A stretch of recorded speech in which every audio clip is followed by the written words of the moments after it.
Bonjour à toutes et à tous. Bienvenue à la séance 2 du module 19 de la méthode heuristique des mathématiques. Commençons par nos activités ritualisées. Je te propose un nombre, tu dois me donner le nombre qui suit, le nombre suivant. Allez, c'est parti. Lève ton ardoise et vérifie. Après 67, il fallait donc écrire 68. Après 7, c'est 8. Donc après 67, nous avons 68. Allez, à toi de jouer maintenant. Quel est le nombre qui suit 75? Lève ton ardoise et vérifie. Après 75, il y a 76. 15, 16, 75, 76. Un dernier. Quel est le nombre qui suit 70? Lève ton ardoise et vérifie. Effectivement, après 70 vient 71. 10, 11, 70, 71. Bravo pour ton bon travail. Passons à la suite. Cette fois-ci, je te demande combien est-ce qu'il y a de dizaines dans le résultat de cette addition. Je rappelle que je ne veux pas connaître le résultat exact, je veux juste le nombre de dizaines. Alors, fais une pause sur la vidéo et à tout de suite pour la réponse. Qu'as-tu trouvé? Effectivement, il fallait repérer qu'il y avait des amis du 10. Nous avions 2 et 8. 8 sur son cheval 2. Qu'avions-nous encore comme amis du 10? Très bien. 4 et 6. 6 rame sur son bateau 4. Donc ça nous fait une dizaine de plus. Est-ce qu'il n'y avait pas encore une dizaine à trouver? Oui. 7 et ses grandes oreilles 3. Donc 7 plus 3, 10. Est-ce qu'avec le 5 on peut faire quelque chose? Eh bien non. Donc nous avons une dizaine, deux dizaines et trois dizaines. Il fallait donc trouver qu'il y avait trois dizaines. Le résultat de cette addition sera donc dans la famille des 30. Bravo! Un peu de calcul mental à présent. Voici une affiche sur laquelle tu trouveras un certain nombre de formes. Je te demande de me dire combien il y en a. Attention, tu n'as pas le droit de les compter une à une. Tu vas devoir faire un calcul, soit en faisant pause sur la vidéo, soit en téléchargeant cette fiche sur le site de l'école. À toi de jouer. Passons donc à la correction. Plusieurs stratégies possibles. Il y avait évidemment cette stratégie-là. Cette stratégie-là que j'avais demandé de ne surtout pas utiliser parce que c'est une stratégie qui est source d'erreur quand il y a un certain nombre de formes. Plus il y a de formes à compter et plus on risque de se tromper. Donc attention, cette stratégie je compte un par un n'est pas une bonne stratégie. Il faut l'oublier. Une autre stratégie consistait à voir qu'il y avait ici des groupes de 10. Attention, dans cette configuration-là, ce n'était pas des lignes de 10 formes, mais bien de 11 formes. Donc il fallait repérer qu'ici, c'était un groupe de 10, qu'on pouvait en faire un autre ici et un autre ici. Et on voyait qu'avec ce qui restait ici, donc les 4 et les 3, on ne pouvait pas former un nouveau groupe de 10. Certains ont peut-être tout simplement regardé cette affiche et se sont dit « Ah oui, tiens, là j'en ai 11 et encore 11 et encore 11, donc j'ai 3 groupes de 10 et puis 4 et 3. » Donc ici, 3 groupes de 10, donc 3 dizaines et 7 unités, ça fait donc 37. Il y a 37 formes. Bravo, je vous félicite. Résolvons à présent un problème. Et le problème du jour, le voici.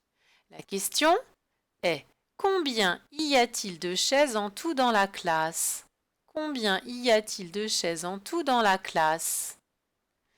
Dans la classe, il y a 4 chaises rouges, 6 chaises bleues et 9 chaises jaunes. Dans la classe, il y a 4 chaises rouges, 6 chaises bleues et 9 chaises jaunes. Combien y a-t-il de chaises en tout dans la classe? Alors, je te rappelle que pour bien comprendre un problème, dans un premier temps, on essaie d'expliquer le problème. On essaie de raconter l'histoire, si je puis me permettre. Ensuite, réfléchissez bien à qu'est-ce que l'on me demande. Et après ça, vous allez pouvoir faire soit un schéma et ou un calcul et évidemment une phrase réponse. Allez, à vous de jouer. Faites une pause sur la vidéo. Maintenant que vous avez trouvé la solution à ce problème, je vous propose de le résoudre ensemble et de vérifier que si vous avez trouvé la bonne réponse. Alors, dans un premier temps, nous avons vu qu'il y avait 4 chaises rouges. Les 4 chaises, je peux les schématiser comme ceci. Il y a aussi 6 chaises bleues. 6 chaises bleues. Et 9 chaises jaunes. Donc 9 chaises jaunes, pardon, ici. Ici, je retrouve bien mes 4 chaises rouges, mes 6 chaises bleues et mes 9 chaises jaunes. Ce que je veux savoir, c'est combien est-ce que j'ai de chaises en tout. Donc, je veux savoir ça. Comment est-ce que je fais? Eh oui, il fallait donc faire une addition. 4 plus 6 plus 9. Et puis, comment calculons-nous le résultat de cette addition? Qu'est-ce qu'il fallait remarquer? Eh oui, ici, nous avons les amis du 10. Donc ici, nous avons une dizaine. 10 plus 9, il fallait donc trouver 19, une dizaine, et les 9 unités. La phrase réponse devait forcément commencer par « il y a », parce que dans ma question, il y avait « combien y a-t-il » ? Il y a 19 chaises en tout dans la classe. Je n'oublie pas la majuscule ni le point et je fais attention à l'orthographe de chacun des mots qui est écrit dans la question. Est-ce que c'est clair? Alors, bravo pour ce bon travail. Nous allons donc pouvoir passer à la séance d'apprentissage. Nous allons poursuivre notre travail sur les nombres. Je vous propose de remplir ce tableau. Comment ce tableau se présente-t-il?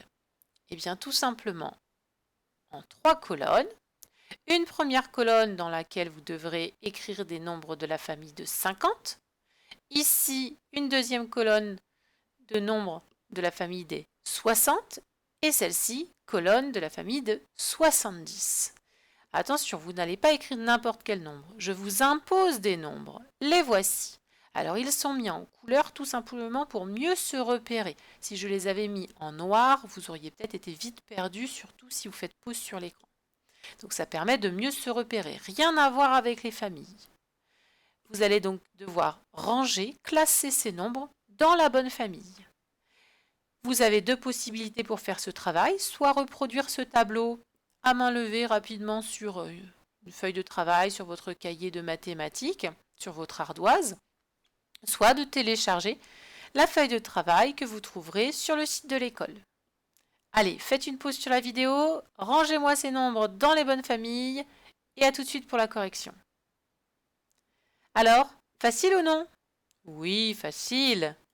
Voici la correction. Dans la famille des 50, nous avions 51, 57, 56 et 58. Dans la famille de 60, il fallait écrire 63, 66, 69 et 61. Et dans la famille de 70, donc les nombres qui commencent par un 7, les nombres à 2 chiffres, pardon, qui commencent par un 7, donc qui ont 7 dizaines isolées, c'est donc 72, 77, 75 et 74. Je vous félicite. Et nous allons donc pouvoir terminer très rapidement cette séance par, dans un premier temps, une fleur des nombres. Je ne vais pas vous proposer de correction.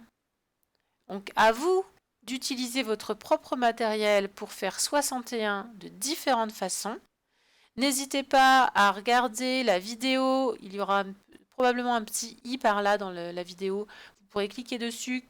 Une vidéo qui vous donnera des conseils sur comment faire la fleur des nombres, comment manipuler réellement cette fleur des nombres. Donc n'hésitez pas à la consulter si ça n'est pas déjà fait pour avoir quelques astuces. Et puis après avoir fait cette fleur des nombres, vous pourrez jouer au jeu Dépasse pas 30. Donc normalement, ceux de l'école dans laquelle je travaille y ont déjà joué parce que nous l'avons déjà expliqué dans le module 14, il me semble.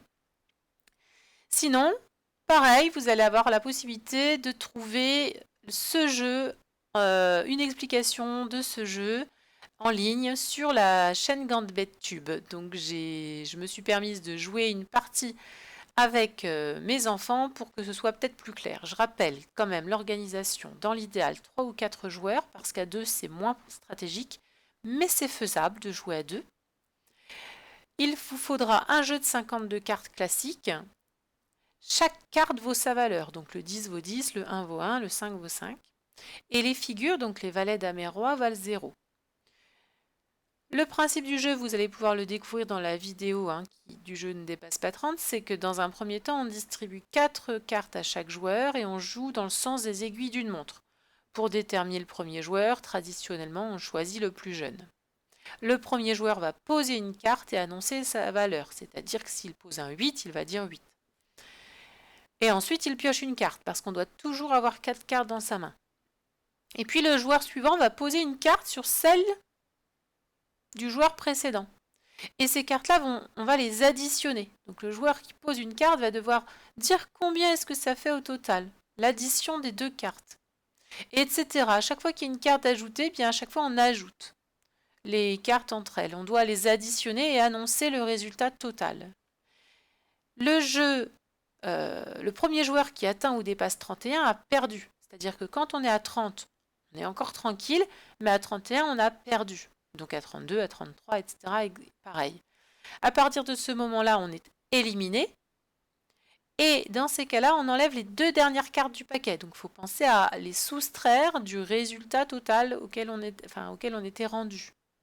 Donc on enlève les 2 dernières cartes du paquet. La sienne, donc celle qu'on venait de poser, plus celle d'avant.